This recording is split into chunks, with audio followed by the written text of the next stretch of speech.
എജു ഹിന്ദി സ്പോട്ടിലേക്ക് എല്ലാവർക്കും സ്വാഗതം. അപ്പോൾ കഴിഞ്ഞ ക്ലാസ്സിൽ നമ്മൾ സ്വരാക്ഷരങ്ങളും അതിൻ്റെ ചിഹ്നങ്ങളും പഠിച്ചിരുന്നല്ലേ. അപ്പോൾ ഇന്ന് നമുക്ക് സ്വരാക്ഷരങ്ങളുടെ ചിഹ്നങ്ങൾ ഞാൻ പഠിപ്പിച്ചപ്പോൾ ഞാൻ നിങ്ങളോട് പറഞ്ഞിരുന്നു, ആദ്യത്തെ സ്വരാക്ഷരം ഏതാണ്? നമ്മുടെ ആണല്ലേ.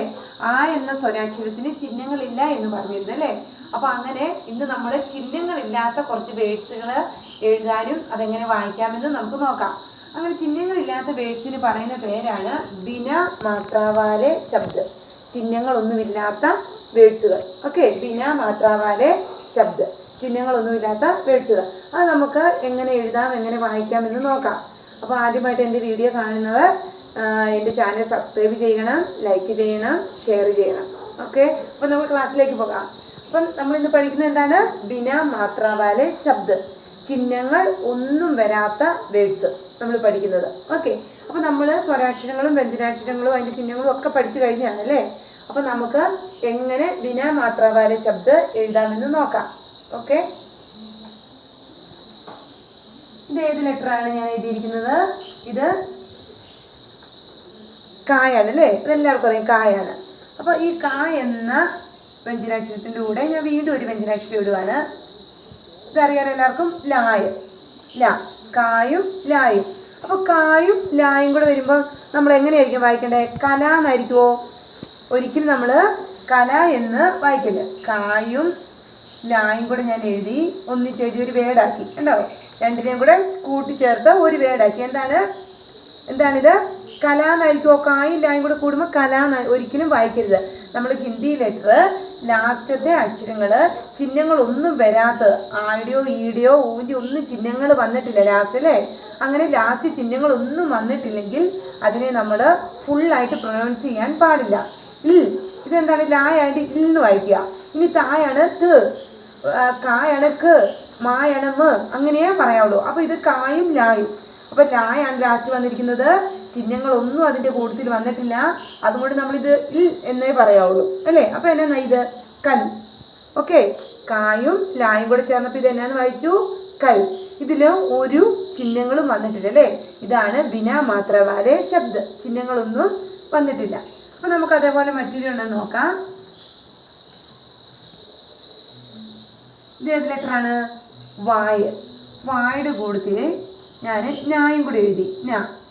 ഓക്കെ, അപ്പോൾ എന്തെന്നായി? വായും ഞായും കൂടെ എഴുതി. അപ്പോൾ വന എന്നായിരിക്കുമോ?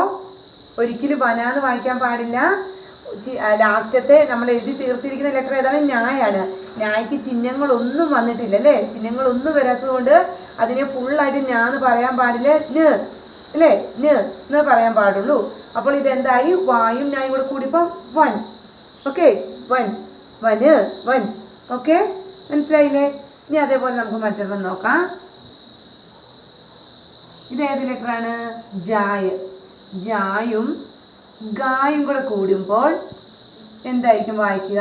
ജായും ഗായും, ജായും ഗായും. ഓക്കെ, ജായും ഗായും കൂടെ കൂടുമ്പോൾ എന്തെന്നായിരിക്കും നമ്മൾ വായിക്കേണ്ടത്? എന്തായിരിക്കും? ജഗ എന്നായിരിക്കുമോ?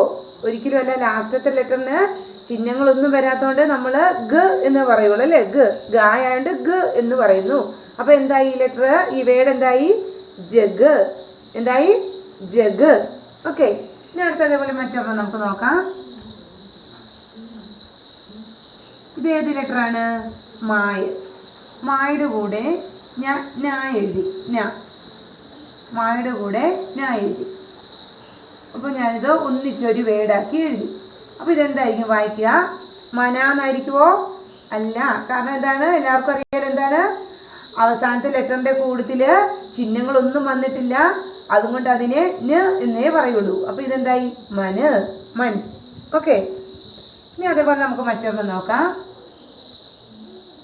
ഇത് ഏത് ലെറ്ററാണ്? രായ. രായുടെ കൂടെ ധായും കൂടെ എഴുതി, ധ. രായുടെ കൂടെ ധായും കൂടെ എഴുതി. ഈ ധായ് ഒന്നിച്ച് മൊത്തം വരയ്ക്കരുതെന്ന് ഞാൻ പറഞ്ഞിട്ടുണ്ടല്ലേ അക്ഷരങ്ങൾ പഠിപ്പിച്ചപ്പം. അപ്പം ഇങ്ങനെ വരയ്ക്കുള്ളൂ കേട്ടോ. അപ്പോൾ ഇതെന്തായി? രഥ എന്നല്ല, എന്തെന്ന് പറയും? ലാസ്റ്റത്തെ ലെറ്റർ ധായാണ്. ധായ്ക്ക് ഒരു ചിഹ്നങ്ങളും വന്നിട്ടില്ല അതിൻ്റെ കൂട്ടത്തിൽ, അതുകൊണ്ട് ഥ എന്നേ പറയുള്ളൂ. അപ്പോൾ എന്തായി? രഥ്. ഓക്കെ, രഥ്. ഇനി മറ്റൊരെണ്ണം നമുക്ക് നോക്കാം.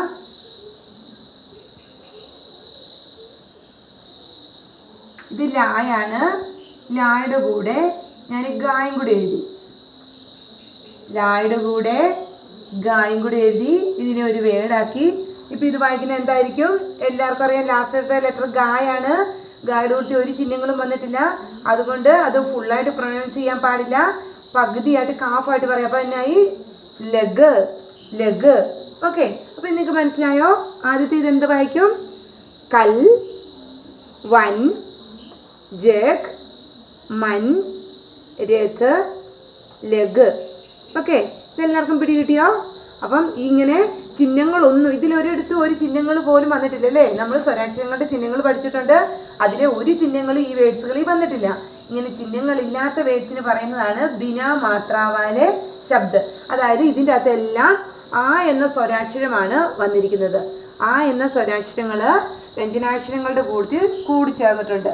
അങ്ങനെ ചിഹ്നങ്ങളൊന്നും ഇല്ലാത്ത കുറച്ച് വേർഡ്സുകളാണ് നമ്മൾ പഠിച്ചിരിക്കുന്നത്. ഇതുപോലെ കുറേ വേർഡ്സുകളുണ്ട് കേട്ടോ. അതൊക്കെ നമുക്ക് വരുന്ന ക്ലാസ്സുകളിലൊക്കെ പഠിക്കാം.